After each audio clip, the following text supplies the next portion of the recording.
국민 여러분, 안녕하십니까? 여기는 대한민국 대표 정치 전문 플랫폼 한국정치TV입니다. 제21대 대통령 선거 후보 등록이 5월 11일 마감되고 총 7명의 대선 후보들이 본선 무대에 올랐습니다. 이와 동시에 대선 후보 7명에 대한 유권자들의 검증의 시간도 시작됐습니다.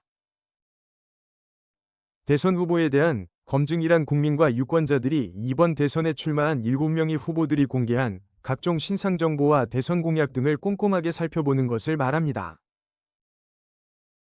이렇게 해서 국민과 유권자들은 대선 후보들이 스스로 공개한 각종 신상 정보의 사실 여부를 확인할 수 있습니다.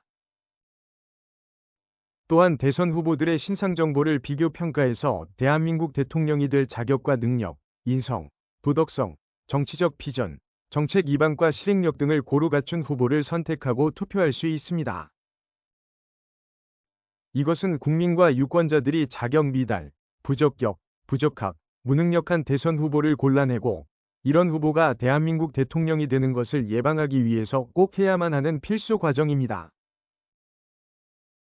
한편 중앙선거관리위원회에 따르면 대선 후보 등록 마지막 날인 5월 11일 김문수 국민의힘 후보가 등록하면서 전체 대선 후보 수는 7명으로 확정됐습니다. 참고로 후보 등록 첫날인 5월 10일에는 이재명 더불어민주당 후보, 이준석 개혁신당 후보, 권영국 민주노동당 후보, 구주화 자유통일당 후보, 황교안 무소속 후보, 송진호 무소속 후보 등 6명이 등록을 마쳤습니다. 대선 후보의 기호는 국회 의석 기준에 따라 1번 이재명, 2번 김문수, 4번 이준석으로 결정됐습니다. 원내 3당인 조국혁신당이 후보를 내지 않음에 따라 기호 3번은 결번이 됐습니다.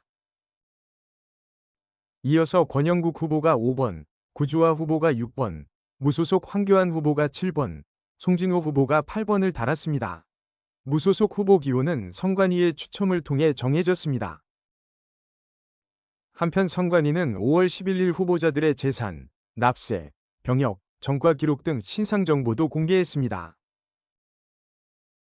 재산은 이재명 후보가 30억 8,914만 원, 김문수 후보가 10억 6,561만 원, 이준석 후보가 14억 7,089만 원의 재산을 신고했습니다.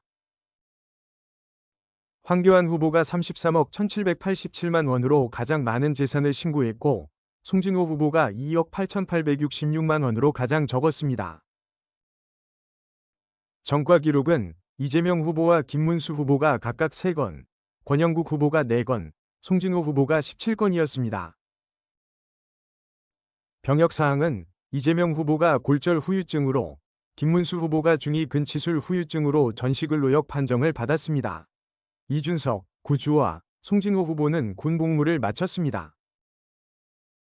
선관위는 각 대선 후보들이 5월 12일 0시부터 공식 선거운동에 들어가며 22일 동안 본격적인 대선 레이스를 펼치게 된다고 밝혔습니다.